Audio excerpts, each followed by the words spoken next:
Well, my name is Barry Frewer. I joined the Royal Canadian Naval Reserve in 1962 through the University Naval Training Division. And then after 7 years in the Naval Reserve, they were building a new public affairs organization within the military under unification. And I was asked if I'd like to move into that field, and I joined public affairs, public information in those days, in 1970. With the fall of the Balkan states under Tito, Yugoslavia, the states were trying to find their own independence, and ethnic wars were breaking out over time. In 1990, the situation became really quite critical. The UN set up a force by first opening the airport in Sarajevo to allow supplies in, and then the UN Protection Force brought its force actually into Bosnia-Herzegovina, which was the core state within the ethnic wars that were going on. I happened to be asked to if I would head the multinational UN force public affairs, and so great privilege at that time. We came over in 1992, September of that year, and I was there for a year. We had a force of 14 nations, very large. The public affairs side was about, there were 85 of us.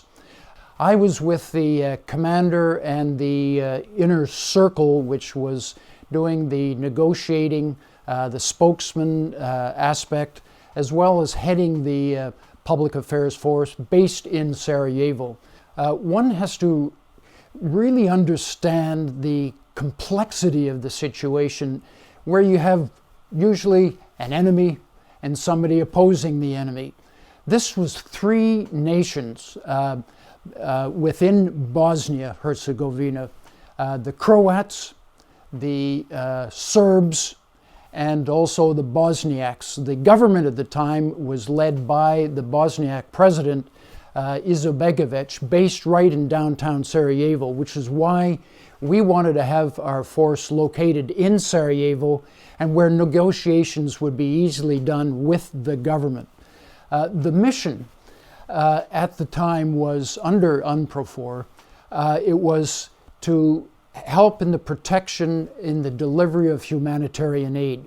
So basically the force was there to defend and protect United Nations High Commissioner for Refugees, which was coordinating many worldwide organizations to bring food, supplies, and services into the area. So there was that protectionist aspect to the movement of supplies, but also there was the creating what we call trying to create the conditions on the ground amongst the three belligerents. If we could keep them from fighting, we could get at the negotiating table, and we could work on ceasefires. Ultimately, we were looking for a political settlement long term. The year was a year of hell. The Croats, Bosniaks, and the Serbs, of course, didn't want to stop fighting. So here we had a supply and protection mission going on to bring the logistics to the refugees in the area, but you were constantly crossing fighting lines. So it was negotiating ceasefires to bring those in. We had the world media with a focus on what was going on, but one must also understand that because of the fighting that was going on, the media, their main access getting into Bosnia was through the Sarajevo airport, and many of them were just contained there. So here we had international media plus media representing each of the belligerents together in Sarajevo. So the story came from many different perspectives. When you looked at the immediate situation in Sarajevo, The Bosniak government and their army, largely located in the Sarajevo area, and the Bosniaks were largely the Muslim group. Clearly, they viewed the oppressors as the Serbs, who happened to have established a Republika Srpska, their capital, outside Sarajevo, a number of miles away, and their armies from the outside moving in were seen as the oppressors by the Bosniak, the Muslim component within Sarajevo. Very clear as a spokesperson that I had to maintain my impartiality all the way along. And again, it was to try to bring the military heads and eventually the political heads to the table. So anytime you wanted to point a finger at somebody for not playing by the rules of the battlefield, then you better make sure that the next time you create that same sort of focus on one of the other oppressors at the time. So it was that impartiality which was so important to point out when you were getting those individual armies doing something to contribute to a more peaceful settlement. Give them the credit, but at the same time, you point fingers, and you damn well point fingers at them to say they are breaking a ceasefire or what is wrong. And meanwhile, of course, it was the very sad civilian population. The collateral killing that was going on was just horrendous. And we in the UN force and the commander were constantly having to cross those lines, going to talk to commanders in each of the factions to say, bring it down. This is not going to end if you are going to continue this way, because we all believed in a political settlement, but as long as they were not finished fighting, you'd never get there. Ceasefires were the things that we were working on, and long-term ceasefires. If that condition was maintained, you move to the next level of political intercourse, and then hopefully to get an agreement long-term that would lead to a peaceful settlement. Sarajevo had always been talked about in the news as being under siege. And it was a perfect siege situation with an army outside, a perception of the siege situation. We got to a point where all was quiet for a while. We saw signs that truces were holding. They were not breaking the ceasefires as they had so often in the past. And in August of '93, in Geneva, the political players sat at the table, absolutely the penultimate period that we must keep things quiet in Sarajevo, also within the surrounding areas. If any side flared up, bang, the talks would break down. We got a message that came back from Geneva saying, we're so close. The big thing we want everybody to remember is do nothing to fracture the conditions on the ground, to be an impetus for somebody to break so that the talks would break down. We got word very quickly that a news conference was held in Geneva by the Serbs, saying in good faith, we are allowing convoys through, we are pulling back on the roads that we had barricades, we have reduced our shelling and are pulling back, and as long as the Bosniaks and the Croats do the same, we're optimistic that all of us can find a good settlement. Now, from Geneva, carry back to Sarajevo. The communications breakdown or lack of communications was quite obvious because whoomp, whoomp. Every day the artillery was still going on.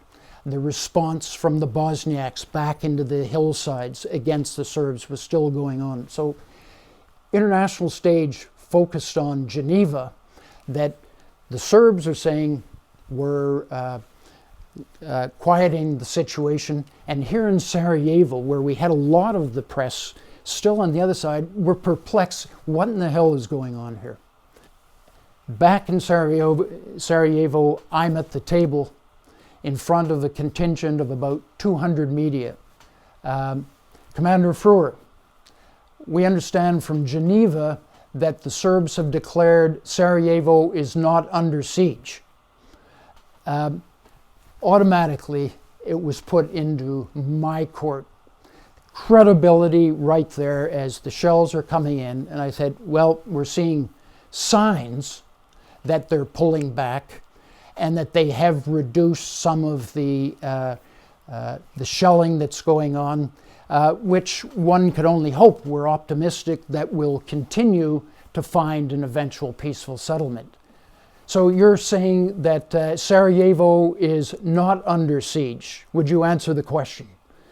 And I said, well, it's a situation that we're seeing that's changing. So to characterize it as a siege situation, I do not want to be in a position to have to declare something when we are hoping for a change in the environment.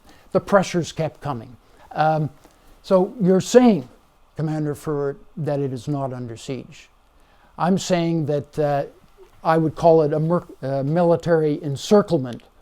Well, when is a siege not a siege? Well, instantly it goes worldwide into different condemnations of the UN, the credibility of the spokesperson, that very clearly everybody was feeling the pressure of a continuing military situation. What exacerbated the situation now was I was at the table with a spokesperson from the United Nations High Commissioner for Refugees, which was the organization, again, that was responsible for the delivery of the food. We would support the defense of that. Bang, they turned to him at the table. Do you agree with Commander Frewer that we are not in a siege situation? I'm afraid I cannot support the comments of my colleague. We have been under siege for the better part of a year. Right then and there, the schism began to emerge as an area that was a breakdown in communications and the message at the table. And this went on for a couple of days. I kept coming to the table, and it was faint and parry. And last thing I said was, you characterize it the way you say. You're telling the story. We're all here together. All I'm saying is that we are trying to work towards this final agreement that we hope will be a win situation on all sides. By then, UNHCR had refused to come to the table because they didn't want to get drawn into what was becoming a bit of an international controversy at this stage. The Bosnian government said that if I didn't acknowledge the fact that Sarajevo was under siege, they were being oppressed, and the Serbs were not playing by all the principles that had been laid down, that they would declare me persona non grata. So it went back to the UN. What are we going to do with Frewer at the table? I was told, continue carrying on. The next day declared persona non grata, and the Bosniaks, the Muslim group, pulled all their media away from going to the daily news conference. Meanwhile, the Serbs from both Geneva and also the military field positions were saying you can believe the UN spokesperson when he says that there are signs that are moving ahead. We are showing the good faith, but the other side is not. And meanwhile, it's becoming more complicated all the time. I went back to my commander and I said, this is becoming a very, very difficult situation where I was becoming part of the message of the failure of the UN, the lack of objectivity, as well as the difficulties in trying to bring all sides together. And I went with a recommendation. I think my useful shelf life has pretty well dissolved at this stage. And they said, no, you've got to stay. There is no putting the fact out that they have won and we have not. So what we ended up doing, the chief of staff, the general, and others were part of the story to say, no, we stand behind our spokesperson. Sarajevo is in a very difficult situation, but we're not being drawn into this game being played by the various military factions. And that evening, a call came in late at night, and I was told, get out of the rack, out of your bed, you're finished. And finished meant there was a contract that they had picked up on the intelligence chain that I was going to be assassinated the following day because I was the problem. And this came from UN sources that had picked this up. So very quickly, I met the commander. I was ferried out in the bottom of an armored personnel carrier, taken under escort, hidden in the bottom of the personnel carrier with a blanket over my head through the Bosniak lines who wanted to check the vehicle, as was their standard ploy. And our guards said, no way, we're going through. So we punched through, went back to our headquarters in Kiselyak, and I was put on ice for 2 days there, but word had got out that the spokesperson had suddenly disappeared. The tom-toms moved pretty quickly, and they found out that I had withdrawn back to Kiselyak, the quarters that were not in the direct Sarajevo environment. Within the first couple of days, the Bosniaks did know we were there, and there was shelling and grenade at that headquarters, and that was for the first time. And it was mainly a scare tactic and identifier tactic that not only are we going to chase this guy out of town, we're going to chase him all the way out of town with his tail between his legs as a statement that they were in a winning way. So that was the rather ignominious ending to what I thought was something that, being part of that mission, everything was in sync until that final day. And when you see it falling apart in front of you, you just have to appreciate the environment. And quite frankly, none of us are larger than the mission. And the quicker you recognize that it's over and you go with the flow and trust higher command to find the right water level, and it moves on, and hence was the mission. If I look back on it, lessons learned. Gee, from this, the first thing I appreciated is the awesome power of words and how in a military environment, which is equally as important as the political environment, make sure that you really appreciate what is being said and how people are perceiving it or how it can be used.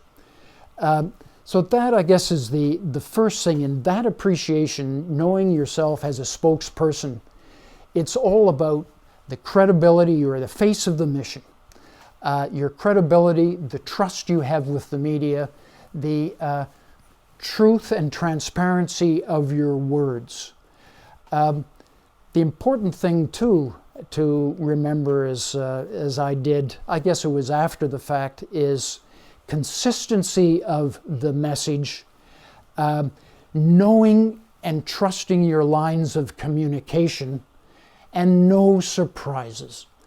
The UNHCR member at the table had no idea that this was happening and instantly had to say he could not agree. The appreciation from there, without the same channel I had to, and the nuancing from Geneva, reacted to the moment and had to distance himself, feeling that the credibility of UNHCR was at risk. So he pulled back. So I had failed to get the word before that news conference that this is the way it was going. I was also caught out at that time. The other thing is knowing the strength of your position with your commanders and the trust that you build with them to say, yes, I will carry the message. Yes, I know that I have your backing. And that's something that is probably absolutely fundamental. You can't, as a spokesperson at the table, carry it by the seat of the pants. Sure, if any surprises came out, you have to find a holding line, but remembering that awesome power of words and for others to use. So whether we become experts in being oblique, off message, or not focusing, not answering the question sometimes will hold you in better stead than agreeing with something that is quite obvious to everybody around, that Sarajevo was in, and I'll still say it, a very difficult military situation.